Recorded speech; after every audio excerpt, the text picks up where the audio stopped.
Bahasa Aceh gimana Pak? Dulu bisa dikit-dikit silaturahim sekaligus visitasi dengan Pak Kadishub. Tapi hari ini kunjungannya katanya khusus bertemu dengan Pak Kadis ya. Ya, Mungkin melihat karya selama beliau memimpin. Ya, kalau dibilang udah best of the best ini, udah 10 besar loh. Kita hanya berusaha semaksimal mungkin memenuhi kriteria-kriteria yang diinginkan. Tapi sebenarnya tolak ukurnya seperti apa sih Pak? Penting untuk kita nggak hanya mengejar selembar kertas yang namanya penganugerahan. Betul. Tapi melampaui itu, bagaimana masyarakat itu tertarik menggunakan partisipasi terhadap informasi yang kita sajikan di laman kita. Perhatian saya yang saya hadir di sini dapat kesan baru ya, itu adalah novelty-nya Dishub. Jadi kebaruan yang hadir. Bagasi, bincang-bincang transportasi. Assalamualaikum Pak Arya, selamat datang. Waalaikumsalam Mirna. Sehat Pak? Baik. Alhamdulillah. Hari ini Pak Arya sahurnya di mana? Tiba-tiba siangnya udah di mana gitu ya? Buka puasa di mana Pak rencananya? Di bandara juga, sama kayak sahurnya. Oke, hari ini sebenarnya saya juga penasaran karena dari tadi Bapak udah muter-muter ke sini, tapi sebelumnya boleh perkenalkan diri dulu Pak, supaya kita punya panggilan kebetulan di sini. Ya, apa Sebutannya adalah Rakan Moda. Oh, Rakan Moda. Oke, silakan Pak, perkenalkan dulu supaya Rakan Moda kita semakin kenal dan tahu gitu. Oke, Rakan Moda sekalian, saya Arya Sandi Yuda, ditugaskan di Komisi Informasi Pusat sebagai Wakil Ketua. Nah, saya kesini untuk silaturahim sekaligus visitasi dengan Pak Kadishub dan rekan-rekan Rakan Moda yang lain yang ada di Dishub, sama Mirna juga, sama Komisi Informasi didampingi ada kawan-kawan. Oke, berarti hari ini datang ke Aceh khusus ke Dishub. Ya, khususnya bertemu dengan Pak Kadishubnya yang kemarin masuk ke nominasi Anugerah Tinarbuka, Pak Faisal ya. Ya, betul. Luar biasa, apresiasinya dong. Supaya lebih rame gitu ya, dan perjalanan belum makan siang mungkin jadi kurang semangat. Lagi bulan puasa juga sih, jadi nggak heran ya agak-agak lemes loyo gitu. Tapi Pak, perjalanan dari bandara ke Dishub Aceh gimana nih Pak perjalanannya? Saya kebetulan sering ya ke Aceh. Saya dulu kuliah S3 saya kan di Turki, mayoritas juga pelajar dari Aceh. Sebenarnya Aceh bukan hal yang asing buat saya lah. Ya dulu mayoritas pelajar, berarti sahabat-sahabat saya sehari-hari selama 5 tahun saya S3 di Turki kan kawan-kawan Aceh. Jadi ya Aceh bukan orang asing, bukan sesuatu yang jauh gitu ya. Mondar-mandir juga lumayan sering ya.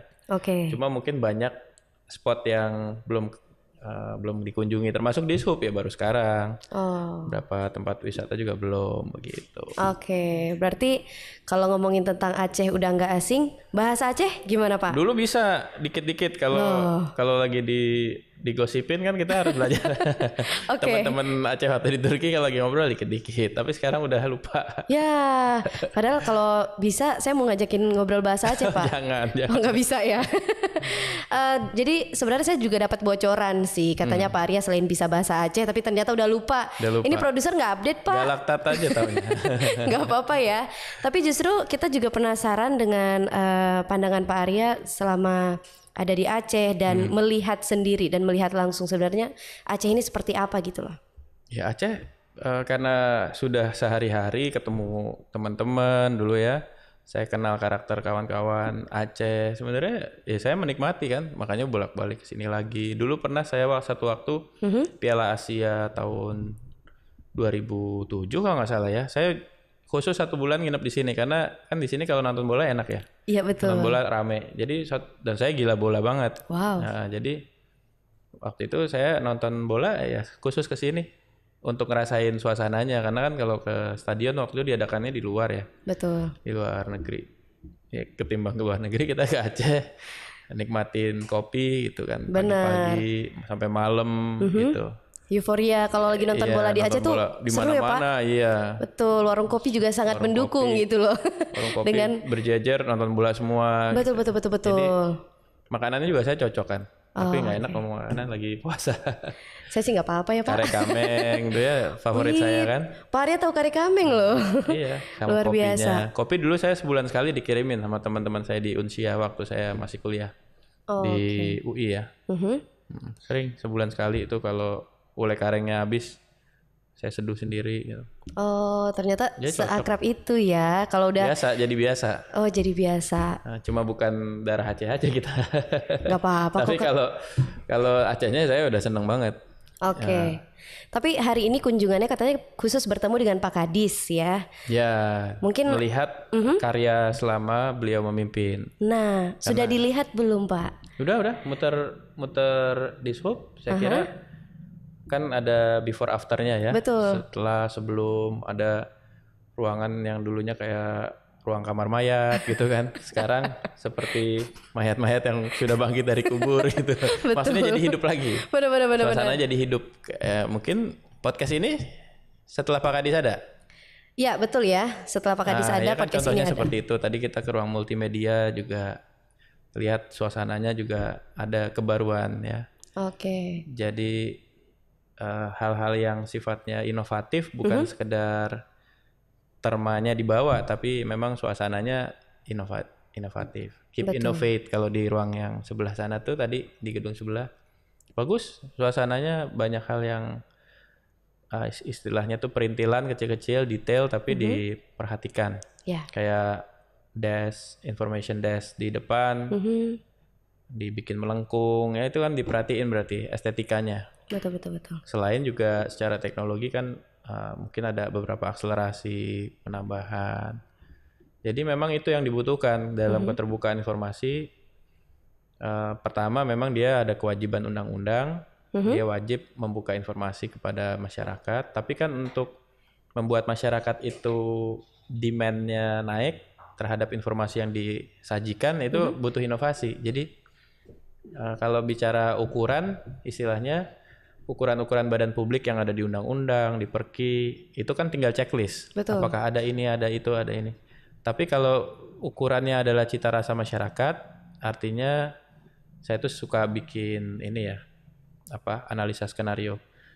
Jadi kalau cuma dia public body results atau ukuran-ukuran sebagai badan publik yang performanya bagus, ini sudah memenuhi semua. Hampir kita lihat. Tinggal gimana kita lihat kompetisinya dalam hal inovasi dibandingkan dinas atau OPD yang lain di seluruh Indonesia. Nah itu ukurannya ukuran cita rasa masyarakat.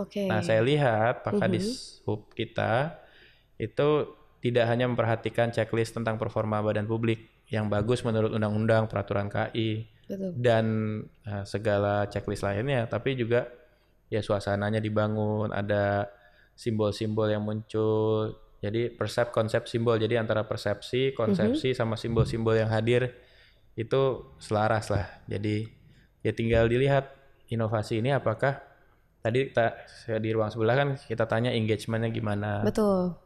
Jadi bagaimana bisa attract masyarakat Aceh, anak muda khususnya untuk tertarik dengan informasi publik yang disajikan, yang sudah dibuka.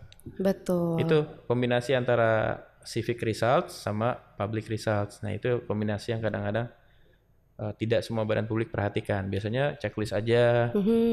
Makanya saya suka bilang ke manapun, termasuk ke Pak Kadis Hub gitu, penting untuk kita nggak hanya mengejar selembar kertas yang namanya penganugerahan. Betul. Tapi melampaui itu, bagaimana masyarakat itu tertarik menggunakan partisipasi terhadap informasi yang kita sajikan di laman kita. Iya, ini sebenarnya menarik juga sih karena setiap kita update konten-konten tertentu gitu dan variasi konten kita juga lumayan banyak ya. Itu terkadang suka ada nih mungkin respon-respon tertentu. Nah, kita juga penasaran nih Pak karena sebagai ASN ya, sebagai orang dalamnya, kita hanya berusaha semaksimal mungkin memenuhi kriteria-kriteria yang diinginkan. Tapi sebenarnya tolak ukurnya seperti apa sih Pak? Keberhasilan informasi publik itu atau kalau nggak berhasil bentuknya seperti apa, ketika berhasil seperti apa gitu Pak? Ya yang pertama kalau yang sifatnya checklist kan kita ada yang wajib, yang wajib tersedia setiap saat, ada yang sifatnya berkala, ada yang sesegera mungkin kita harus sampaikan kalau dia terkait hajat hidup orang banyak, berpengaruh misalnya pasca satu kejadian, misalnya pasca bencana, itu harus sesegera mungkin. Itu kategori-kategori yang saya sebut tadi sebagai checklist. Di undang-undang ada informasi wajib tersedia setiap saat, informasi berkala, ada informasi serta-merta. Nanti di Perki atau peraturan Komisi Informasi juga ada yang sifatnya kelembagaan, standar layanan informasi kita juga ada, yang terkait dengan barang dan jasa harus tersaji. Nah itu yang sifatnya checklist saya sebut. Dia juga SAR-Prasar, dukungan anggaran, komitmen pimpinan tuh banyak. Tapi yang jadi perhatian saya, yang saya hadir di sini dapat kesan baru ya, itu adalah novelty-nya di sub. Jadi kebaruan yang hadir. Itu seperti apa inovasinya? Karena itu yang nanti akan menjadi gapura daya tarik buat masyarakat, terutama segmen anak muda. Gitu yang memang jadi sasaran partisipasi kebijakan publik. Nah itu yang saya lihat.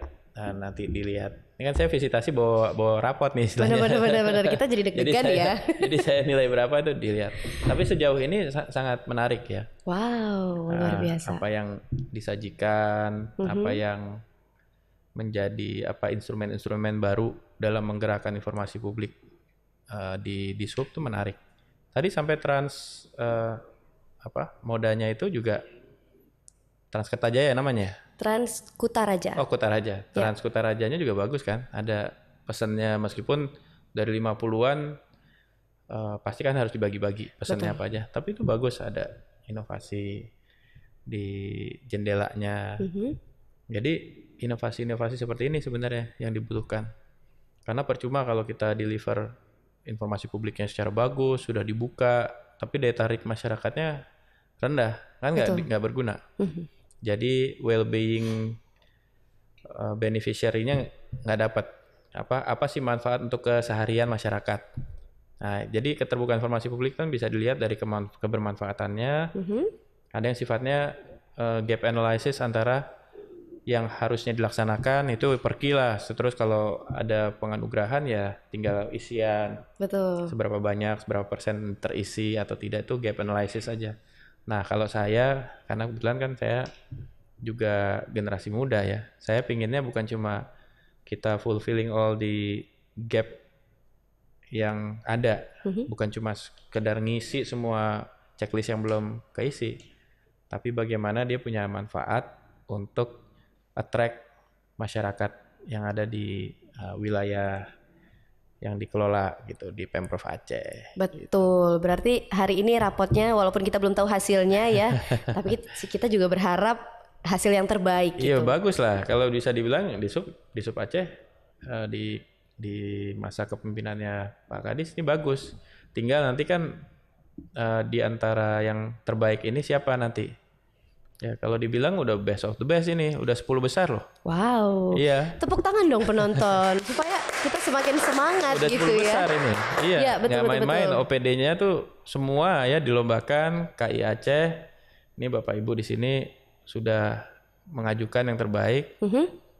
Ya tinggal dilihat yang terbaik se-Indonesia gimana. Tapi yang jelas ini sudah layak dibilang terbaik di Aceh. Luar biasa. Meskipun saya belum lihat yang lain ya, tapi kalau dilihat susah loh di compete yang gini-gini.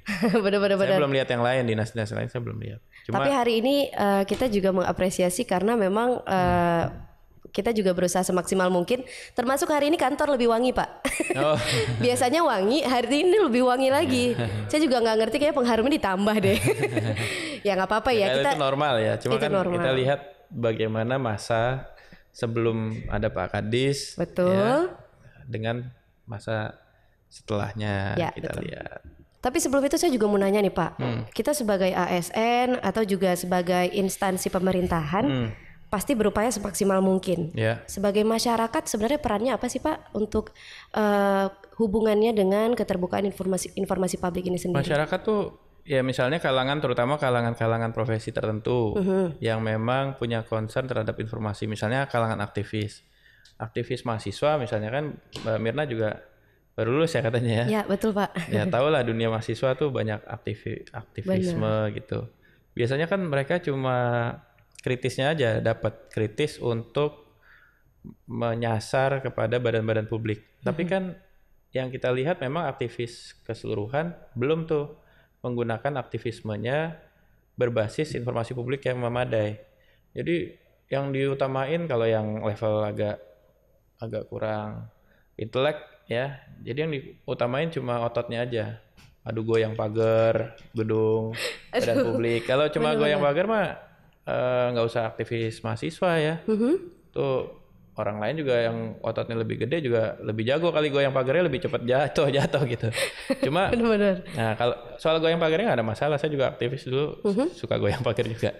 Cuma jangan cuma itu, tapi dia harus lebih sharp dalam hal informasinya. Nah di Undang-Undang 14 tahun 2008 itu diingat tuh ya, arahkan moda semua, Undang-Undang nomor 14 tahun 2008 keterbukaan informasi publik.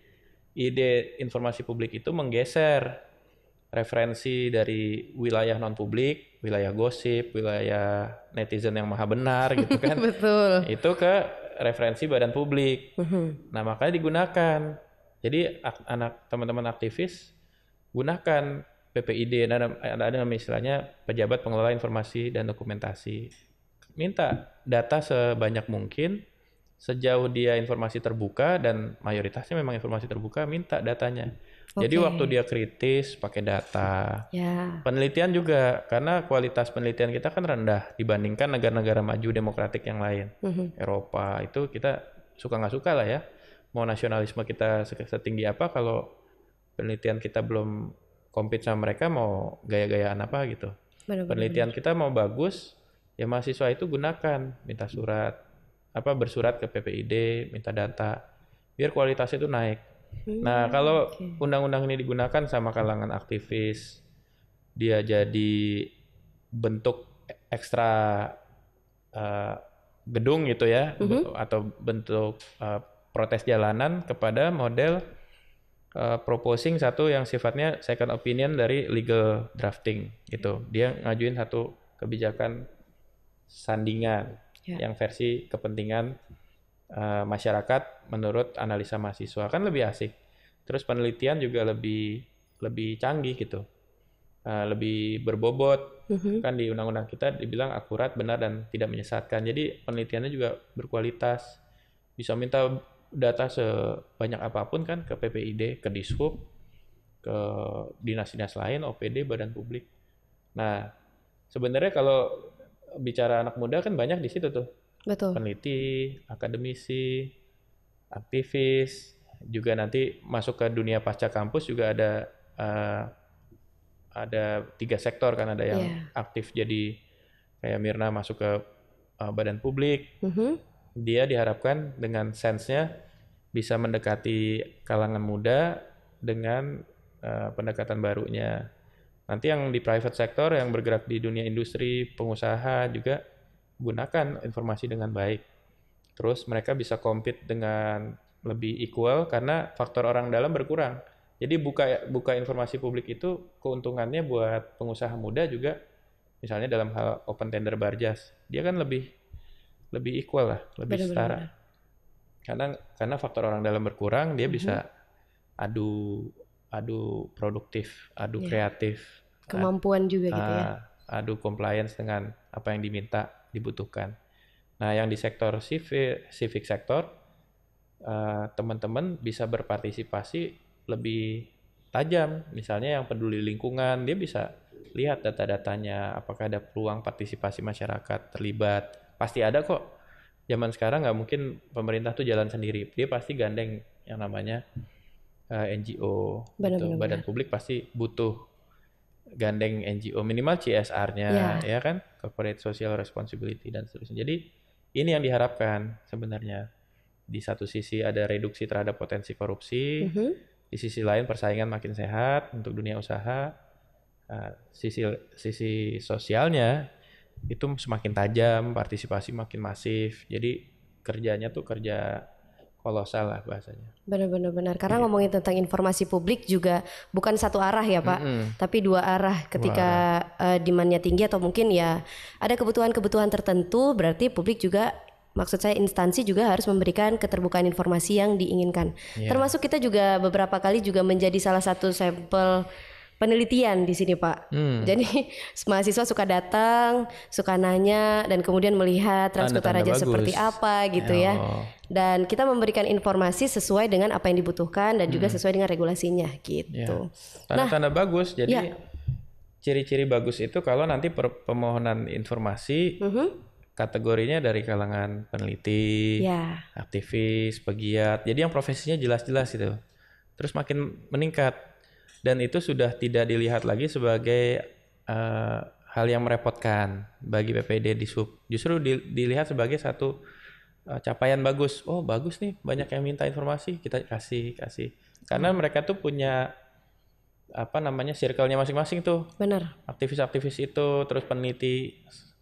Sekali mereka minta data itu diolah, dia akan membantu sosialisasi di kalangan masing-masing. Betul. Jadi bagus lah ya kalau makin meningkat permohonannya di kalangan peneliti, bagus. Oke, berarti PR nih untuk yang magang setelah ini mau tentang apa judulnya gitu ya. Mara tahu juga membahas tentang Dinas Perhubungan Aceh karena sebenarnya harapannya kita bisa bermanfaat sebanyak-banyaknya, memberikan informasi sebanyak-banyaknya dan berguna untuk orang lain. Sebenarnya sesimpel itu sih Pak. Cuma memang implementasinya aja beragam ya. Karena kalau ngomongin tentang informasi publik sekarang, kalau kita bagikan hanya dalam bentuk brosur, hanya dalam bentuk postingan, kayaknya agak sedikit PR ya Pak. Masyarakat harus membaca terus, jadi kita selipkan di titik-titik tertentu dan juga di angkutan-angkutan juga. Nah kalau ngomongin tentang informasi publik udah membahas banyak, saya berasa kuliah saking banyaknya informasi yang saya dapat walaupun sebenarnya durasi kita agak singkat ya hari ini. Dan terakhir nih Pak, mungkin setelah ngasih PR ke kita, ngasih PR juga dong ke masyarakat. Masyarakat harus seperti apa dan apa yang harus kita tingkatkan untuk sekarang ini supaya keterbukaan informasi publiknya juga semakin maksimal gitu. Silakan Kalau Pak. Masyarakat tadi ya, saya sebut kan lingkup aktivitasnya setidaknya ada 3. Betul. Untuk yang di sektor publik, ya sama-sama kita jaga badan publik kita tetap terbuka. Di SUB sudah mempelopori, OPD lain juga bisa ya badan publik lain. Lalu kemudian yang di sektor private, kalangan industri, pengusaha, ya tingkatkan kolaborasinya tapi basis informasi publiknya digunakan. Karena itu akan sama-sama meningkatkan kualitas persaingan sehat, dunia usaha yang sehat, juga mengurangi faktor orang dalam dunia usaha.